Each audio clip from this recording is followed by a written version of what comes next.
Hi, if you're new here, welcome. Thanks for visiting our channel. If you want to know all there is to know about living, eating, biking, boating, beaching, pretty much everything there is to know about Cape Coral, you know what to do. What are we talking about today? Today we're going to actually be talking about one of our favorite subjects. If you are looking to make a move to Cape Coral and purchase a home there or invest in a waterfront property there, then you probably have questions about the canal systems. You want to know about bridge heights and all of that kind of boating stuff. You know, this video is all encompassing of that. We're going to explain all that to you. And we created an all-in-one map for you that we'd be happy to share as well. Yeah, absolutely. Do you want to just jump right in? Yeah, let's get going. So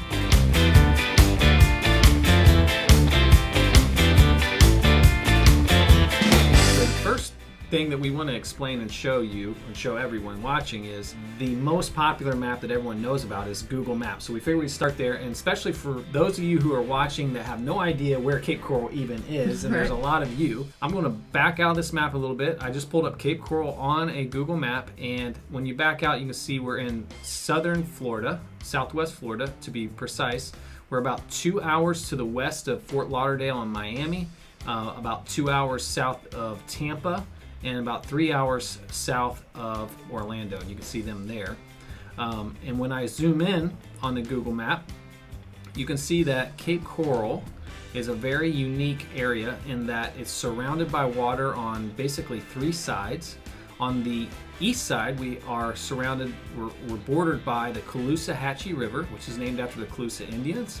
On the east side, we have the Matlacha Pass, which goes in between Pine Island and Cape Coral here. And then just to the northwest, we have what's called Gasparilla Sound and Charlotte Harbor. I also bring up that on our west side, we have Pine Island. And to the south, we have Sanibel Island, which a lot of people have heard of. And then Fort Myers Beach and Fort Myers. So those are the borders. And when you zoom in on Cape Coral here, the closer you get, you start to see all these blue lines pop up, right? Yeah. And so just kind of an overview from this view is that Cape Coral has over 400 miles of a canal system. Wow! It's the most in the world, right? And many of those canals, or most of those canals, I should say, lead out to open water or to the ocean, Gulf access. So today we're going to break it down because there are so many canals. It makes this area so unique that it raises a lot of questions for people who are thinking about moving here or buying a home here. And it just creates all these variables, doesn't it? Sure. Like what size boat can I get according to where I live? Or will it take me an hour to get out to open water? Or 10 minutes. So, you know, if you're looking at that and you're trying to make that decision, this information is very valuable to you. It's going to be super important. And hopefully after watching us explain this to you today, you're going to feel like you're an expert on the Cape Canal system. Yeah, and I guess we should go ahead and say, and if you find value out of this video, the best thing you can do to help us out and help other people out is share this video with somebody that you think would find value in or wants to learn about the Cape Coral Canal system. So I think the next map we're going to show them is this map. And this is a map that everybody also has access to. And this is on capecoral.gov. And the reason we want to show you this particular map is because it's an easy breakdown of the saltwater or Gulf access canals and the freshwater canals. The dark canals, the dark blue here, are all Gulf access canals. And as you can see when I scroll here a little bit, there are a lot of Gulf access canals. And there are also a lot of freshwater canals.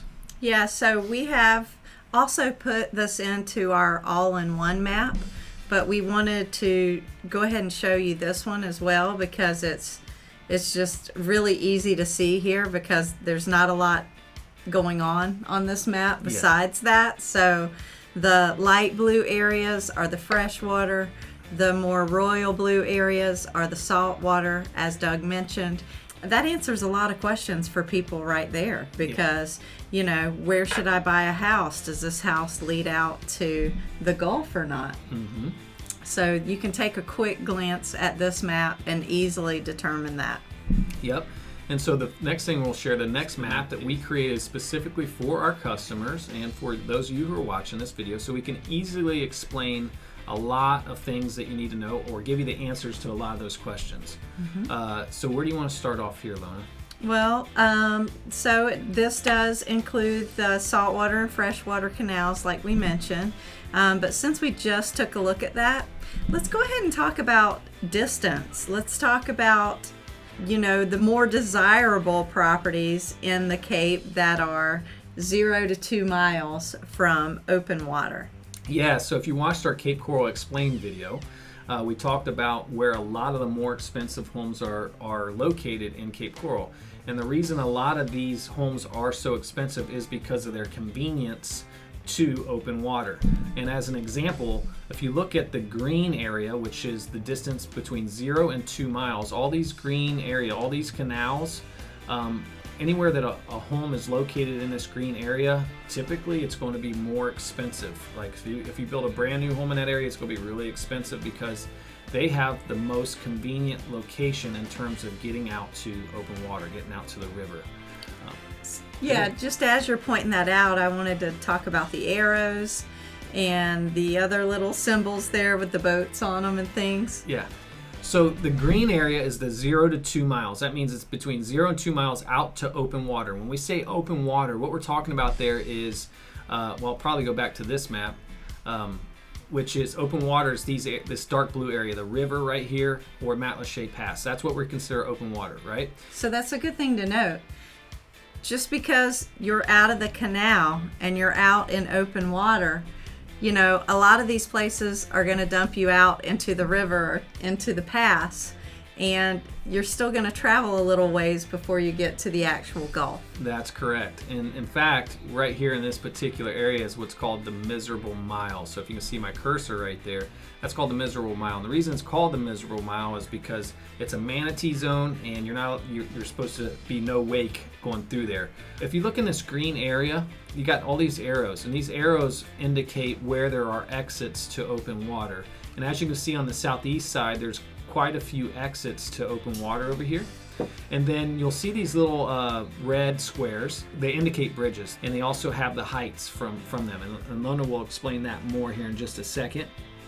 And then we have the blue area, which is all the homes that are within 2 to 4 miles of open water.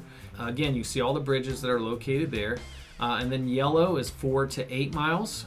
And then red, which is some of these areas you got here up. This is still considered Southwest Cape, but then there's also more red when you get up here toward the Northwest Cape. So those are the areas that are 8 miles plus. They're the farthest away. And now what does that mean in terms of boating? Well, if you consider that you're going anywhere between 3 and 4 miles an hour on the water when you're creating no wake, if you're 8 miles plus, you can do the math and see how long it'll take you to get from your home up here all the way to open water, and then determine if that's important to you or not. Some people, it doesn't matter. And then this L right here is a lock. Yes. Talk about the lock. Yeah, so if you live in that particular area of the Southwest Cape and you boat down that canal, you're going to go through a lock. And so what you should know about that is that sometimes the line kind of gets backed up at that lock, right? Yep.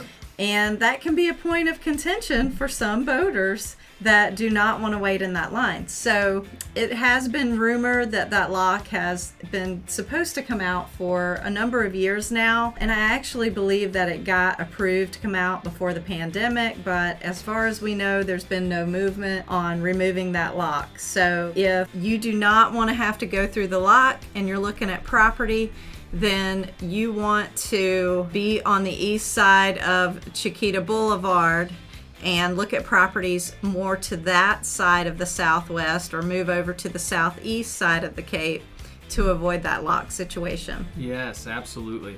Some other things to consider. Let's talk about bridges. Mm-hmm. Okay.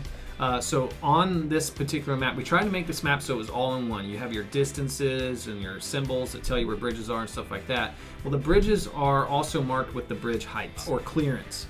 And the way you want to think about that is the heights are measured at the average high tide. So whatever that average high tide is, if it's at that height, the water's at that height right now, that's how much clearance you have going underneath that bridge. So then you just need to look at your boat and see if it will fit underneath that bridge. Sure, that will determine what size boat you have.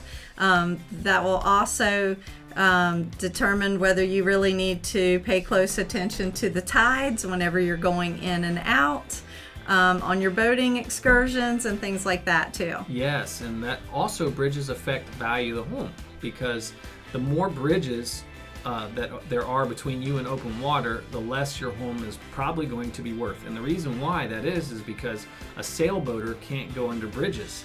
So if your home doesn't have any bridges to go under, that means bigger boats have access to your property, and thus your property is worth more, and that's why you'd pay more to be down in this area where there are no bridges, as an example.